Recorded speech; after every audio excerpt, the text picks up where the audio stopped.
Israël dit qu'il n'y aura aucun compromis. Nous dominerons 8 millions de Palestiniens. Pas de problème.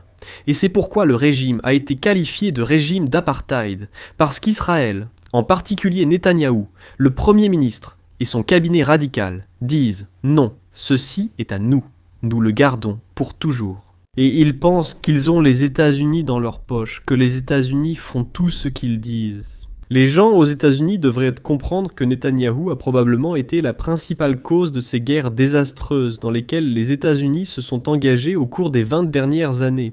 Voici Jeffrey Sachs, un économiste américain qui s'est imposé comme l'une des voix les plus rationnelles des États-Unis sur les affaires mondiales. Le professeur Sachs ose révéler l'implication du gouvernement américain dans de nombreux conflits mondiaux. Dans cette vidéo, découvrez l'histoire complexe d'Israël et de la Palestine. Vous allez apprendre comment Benjamin Netanyahou utilise le gouvernement américain pour faire son sale boulot au Moyen-Orient et comment le gouvernement américain s'est vendu au lobby israélien. Si vous voulez l'analyse la plus objective et rationnelle sur Israël au Moyen-Orient, cette vidéo est faite pour vous. Commençons. Professeur Sachs, je souhaite évoquer ce que je considère comme la plus grande menace actuelle, une guerre au Moyen-Orient. Cela fait environ 13 mois depuis l'attaque brutale contre Israël le 7 octobre de l'année dernière. Et c'est très intéressant parce que je crois que les États-Unis et Israël sont vraiment en train d'être isolés sur la scène internationale. Nous voyons le soutien indéfectible des États-Unis à Israël, quoi qu'il arrive. Biden a fixé plusieurs lignes rouges à Netanyahou. Netanyahou a franchi toutes les lignes rouges et agit à sa guise. Les conflits avec l'Iran et le Hezbollah se sont intensifiés. Il y a tellement de potentiel d'escalade ici. Comment voyez-vous ce conflit au Moyen-Orient en ce moment ? Partagez-nous votre avis. Eh bien, c'est un conflit qui remonte à 100 ans en fait, à 107 ans. L'Empire britannique a déclaré qu'après la Première Guerre mondiale, la Palestine deviendrait une patrie pour le peuple juif. Bien sûr, il y avait une population palestinienne sur place qui n'a pas été consultée. D'ailleurs, dans le style typiquement britannique, la soi-disant déclaration Balfour faisait partie d'une duplicité massive en général, car la Grande-Bretagne a promis ce territoire à 3 reprises.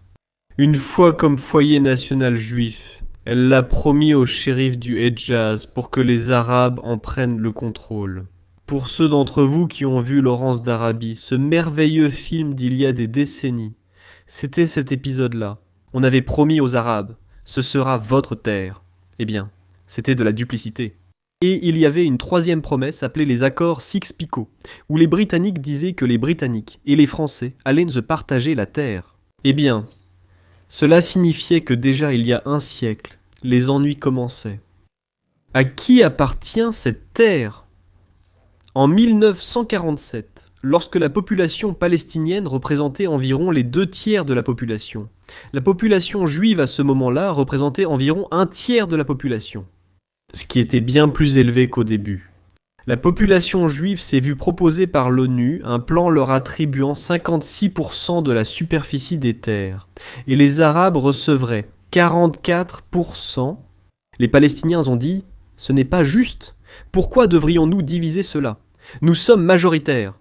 Nous devrions être un État indépendant. » Il y a eu une guerre à ce sujet. Israël a déclaré son indépendance. Il a utilisé le terrorisme pour expulser ou faire fuir par la peur des centaines de milliers de Palestiniens qui sont devenus réfugiés, ainsi que leurs enfants et petits-enfants, ont continué à vivre en tant que réfugiés, y compris dans la bande de Gaza, où la guerre actuelle a été la plus brutale. Et cela dure depuis des décennies. L'idée qu'il devrait y avoir 2 États, bien sûr, a été énoncée des dizaines de fois aux Nations Unies. Et après la guerre des 6 jours, où Israël a capturé le reste des terres palestiniennes, cela a été immédiatement voté par le Conseil de sécurité de l'ONU dans la résolution 242 de l'ONU. C'était un territoire occupé qui devait être restitué et sortir des mains d'Israël. Et l'idée qu'il y aurait un État palestinien sur les frontières de 1967, techniquement sur les frontières du 4 juin 1967, est devenue une pierre angulaire du droit international. Or, Israël a bloqué cela depuis le début. Israël dit « Non, nous gardons tout ». C'est la racine de cette guerre en particulier, qu'Israël dit « Aucun compromis. Nous allons dominer 8 millions de Palestiniens. » Aucun problème. Et c'est pourquoi le régime a été qualifié de régime d'apartheid. Je pense que c'est une étiquette appropriée parce qu'Israël, en particulier Netanyahou, le Premier ministre, et son cabinet radical disent « Non, ceci est à nous. Nous le gardons pour toujours ». Le droit international dit que vous êtes sur un territoire occupé. Et la Cour internationale de justice a déclaré plus tôt cette année qu'Israël doit quitter ce territoire dans un délai d'1 an, en fait. Et l'Assemblée générale de l'ONU, quelques semaines après, quelques mois après, a voté pour soutenir la décision de la Cour internationale de justice. Pourquoi est-ce que je mentionne tout cela ? Parce que la véritable solution à cette guerre, c'est un État de Palestine. C'est un État de Palestine aux côtés d'un État d'Israël. Cela n'arrivera jamais par des négociations parce qu'Israël y est farouchement opposé. Ils ont tout. Pourquoi devraient-ils négocier ? Et ils pensent qu'ils tiennent les États-Unis dans le creux de leurs mains, que les États-Unis font tout ce qu'ils disent.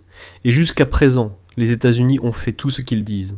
Et ce qui est très intéressant, et que les gens aux États-Unis devraient comprendre, c'est que Netanyahou a probablement été la principale cause de ces guerres désastreuses dans lesquelles les États-Unis se sont engagés ces 20 dernières années. Cela n'est pas bien compris. Et la raison est la suivante. La doctrine de Netanyahou, c'est « on garde tout ». Les États arabes n'aiment pas ça. Donc il faut changer ces régimes jusqu'à ce qu'ils aiment ça. Nous devons renverser Saddam Hussein. Nous devons renverser Bachar el-Assad en Syrie. Nous devons renverser Muammar Kadhafi en Libye. Nous devons renverser le gouvernement iranien. C'est littéralement son idée. Pour moi, c'est complètement fou. En d'autres termes, nous faisons quelque chose d'intolérable. Les autres s'y opposent. Et s'ils s'y opposent, nous devons les renverser. Et vous savez quoi ? Les États-Unis font ça depuis 20 ans, en jouant le jeu de Netanyahou. Il est temps d'arrêter. Ce n'est pas un service rendu à la sécurité américaine. Ce n'est même pas un service rendu à la sécurité d'Israël, bon sang. Israël est de plus en plus exposé à un risque fondamental. Il est complètement isolé sur la scène internationale. Il se peut très bien que la Cour internationale de justice décide bientôt qu'Israël commet effectivement un génocide, car c'est l'affaire qui est actuellement devant elle, portée par l'Afrique du Sud. Ce serait une décision totalement choquante et bouleversante, mais elle pourrait arriver très, très bientôt. Cette idée radicale de Netanyahou consiste à tout garder, pas d'État palestinien, et à renverser quiconque n'est pas d'accord avec cela, ou plutôt pas nous. Nous veillons à ce que les États-Unis renversent tout gouvernement opposé. C'est ce que nous voyons actuellement. C'est insensé. Cette guerre pourrait finir immédiatement. Les États-Unis devraient dire « Nous votons pour la Palestine en tant que 194e État membre de l'ONU au lieu d'opposer leur veto, ce qu'ils ont fait au printemps dernier au Conseil de sécurité de l'ONU. » Professeur Sachs, comment voyez-vous l'objectif d'Israël d'éliminer le Hamas ? Vous savez, ils ont dit que c'était l'objectif de Netanyahou. Nous allons les détruire. Nous allons les éliminer complètement. Cela fait 13 mois que cet objectif a été déclaré. Où en est-on aujourd'hui, en novembre 2024 ? Est-ce un objectif complètement irréaliste ? Eh bien, c'est totalement inatteignable. Mais notez que si la déclaration était « Nous allons éliminer le Hamas, puis avoir un État palestinien », alors on pourrait dire qu'il y a une solution politique à cela. Mais ce n'est pas ce qu'Israël dit. Israël dit « Nous allons éliminer le Hamas, et il n'y aura jamais d'État palestinien. » C'est là l'astuce. Il se concentre sur le Hamas, mais il ne se concentre pas sur le fait qu'il bloque toute voie vers la paix. C'est ça le vrai problème ici. Oui, absolument. Et si on regarde du côté du Congrès américain, de l'AIPAC et de l'ampleur du financement des politiciens par le lobby israélien, je pense que, comme nous le savons tous les deux, tout le monde sait que c'est une question d'argent à Washington, D.C. Il faut des dizaines de millions, voire des centaines de millions de dollars pour mener ces campagnes. Est-ce que c'est simplement ça ? Est-ce qu'Israël nous a achetés ? Est-ce que nos politiciens sont achetés ? Est-ce qu'ils ont tout simplement trop de contrôle à Washington, D.C. ? Bien sûr, l'AIPAC a acheté le Congrès, mais c'est assez intéressant d'ailleurs. L'AIPAC dépense peut-être cette année quelques centaines de millions de dollars, et ensuite, cela rapporte à Israël des dizaines de milliards de dollars. Et ensuite, cela pousse les États-Unis à faire la guerre pour des milliers de milliards de dollars. En d'autres termes, une chose que je n'aime vraiment pas chez notre Congrès, c'est qu'ils se vendent pour rien. En d'autres termes, ils ont vendu la politique étrangère américaine pour une bouchée de pain. L'AIPAC a le meilleur accord du monde. Ils multiplient leurs retours par 100, par 1000. C'est ridicule. D'accord. Si l'AIPAC devait dépenser des milliers de milliards de dollars pour obtenir des milliers de milliards de dollars de dépenses américaines, ça n'arriverait pas. Mais ils dépensent une petite somme et ils obtiennent des milliers de milliards. C'est ça, le jeu. C'est remarquable.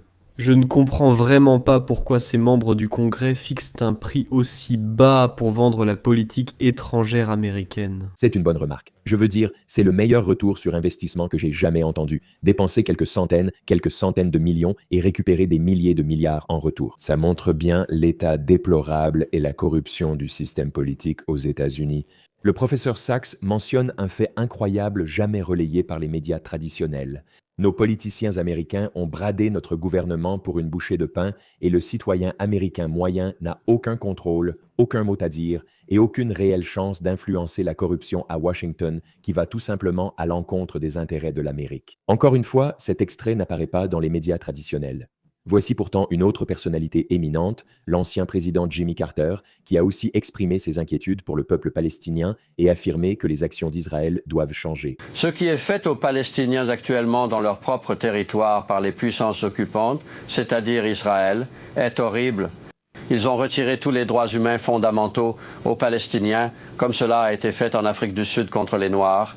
Et je précise très clairement dans ce livre que l'apartheid n'est pas fondé sur le racisme, comme c'était le cas en Afrique du Sud, mais il est fondé sur le désir d'une minorité d'Israéliens d'acquérir des terres appartenant aux Palestiniens et de conserver ces terres. Et ensuite d'exclure les Palestiniens de leur propre propriété et de les soumettre afin qu'ils ne puissent pas se soulever, ni manifester leur désapprobation d'avoir été dépouillés de leurs biens. C'est ce qui se passe en Cisjordanie. Et les gens dans ce pays, en Amérique, ne sont jamais au courant de cela. Ils n'en discutent jamais. Il n'y a aucun débat à ce sujet. Il n'y a aucune critique d'Israël dans ce pays. La cause fondamentale du conflit est l'occupation continue des terres d'autrui par les Israéliens. Et c'est une violation directe des résolutions des Nations Unies. C'est une violation directe de la feuille de route du quartet du Moyen-Orient. C'est une violation directe des engagements que les dirigeants israéliens ont pris dans le passé à Camp David, lorsque j'étais président, et à Oslo, promettant qu'Israël se retirerait des territoires occupés.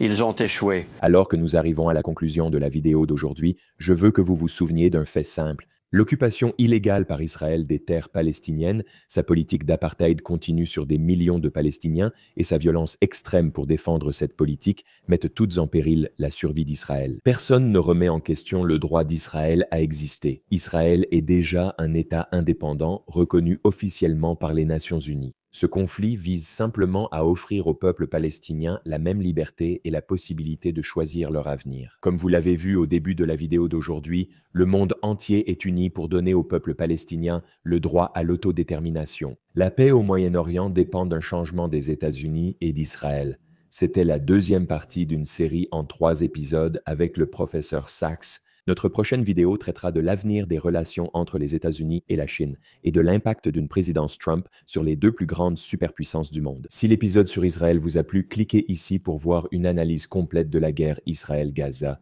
Et comme toujours, je tiens à vous remercier pour votre soutien incroyable et j'ai hâte de vous retrouver très bientôt dans notre prochaine vidéo.